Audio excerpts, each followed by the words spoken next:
welcome back to Mountain Adventures. This week we're putting the battens on the walls and up on the ceiling to frame out our van. So let's jump right in.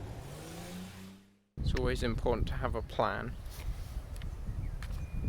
which I can't To know what you're cutting. And we've roughly planned out where they're all going. I have no idea if you can see that, it's very bright out here.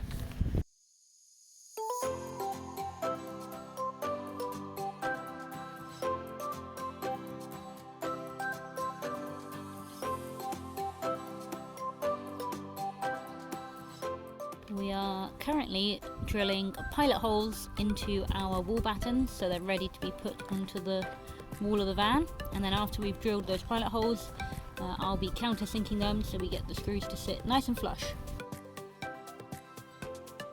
We're using these little self-tapping screws. These are 25mm, which we found to be about the right length. And so that little head there will just drill through the metal on the other side and then it will tighten in.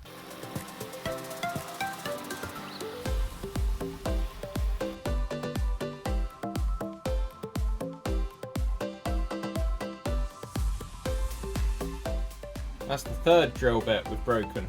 The reason we're going to all this effort to put all these battens in to frame out the van is partly because last video we talked about this shiny stuff being both a vapor barrier and a radiant barrier, and with the radiant barrier the importance of having that air gap, and so now when we put our walls on there will be that air gap behind it, and then also it means we don't have to screw our walls and our furniture and everything directly into the metal of the van.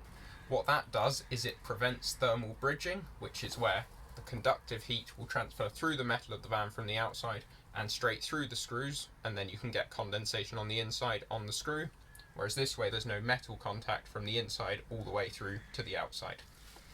Okay, this may look a little bit mad, but what we're basically trying to do is sort out the framing for this small window, and as you can probably tell from all the shiny reflectix that are around, we can't really see any of the horizontal lines in the van at the moment.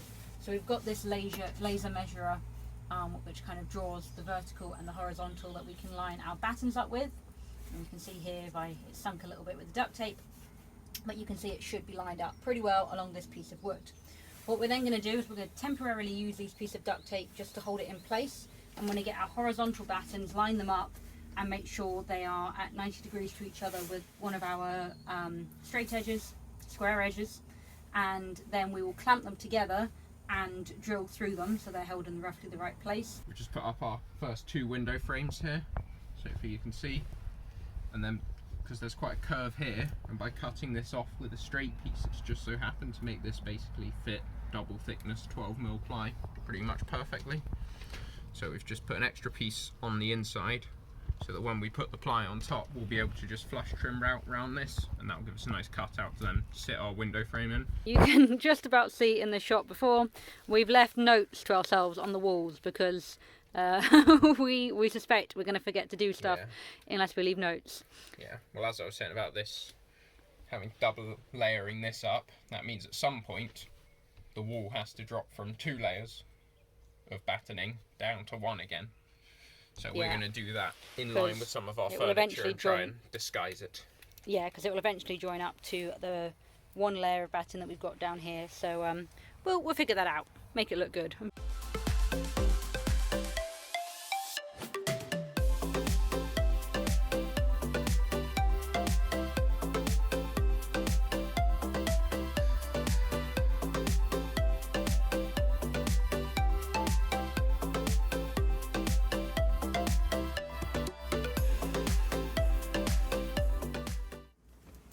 We've managed to get on these horizontal pieces and the vertical pieces that go in between. So these are pretty much the frames for our window. We'll obviously build the proper nicely fronted frame later on, but these are going to be the supports for it. We haven't got anything in this corner because it's very, very narrow, and we think we can get away with not having that and having the plywood just kind of secured here and here. We may be wrong, we'll find out, but at the moment we're betting on that. And yeah, we're pretty much done with these back doors battening. Moving on to the ceiling now, and we're going to use 5mm battens here to preserve the headroom. We are about to start attaching the support battens for our roof. We've got these long strips of wood here which we cut earlier, and we've measured out the first one, made some little marks, and Alex is now going to take it outside of the van so we don't get sawdust everywhere, and drill the pilot holes, and we're then going to attach it up to one of these ribs. So up in the ceilings we're planning on bolting it in because we don't want to screw it in, because we've got a lot of conduit running through there and we don't want to run the risk of screwing into our wires. So for that we've got these little rivnuts or nutserts, and then we got this tool. So how it works is you basically screw this onto here, pull the handles shut.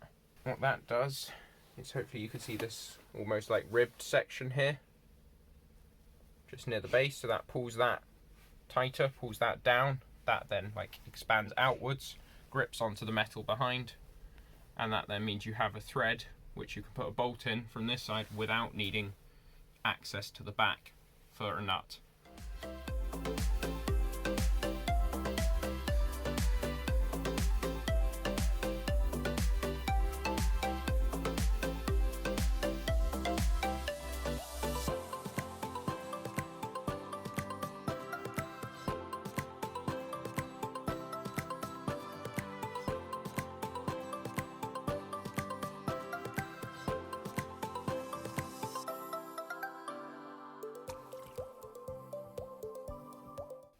Hopefully from this point on should be relatively painless. We've just finished putting on all of our roofing battens. You can see from this one here that we started off trying to bolt them with like rivnuts basically, but we were partway through doing that and the tool broke. They did send us a replacement piece from China which took like basically a month to arrive, but it arrived today and it's actually completely the wrong piece. We've got no idea what it is, but it's not what we needed. So we've resorted to screwing it in.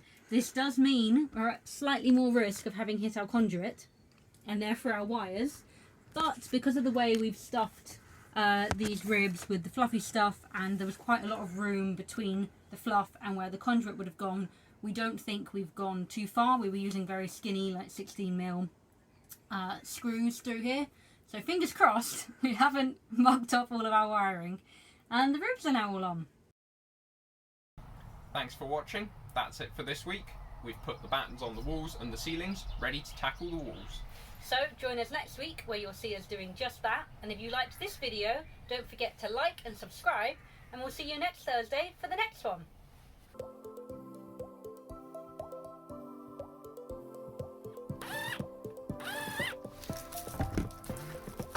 Oh,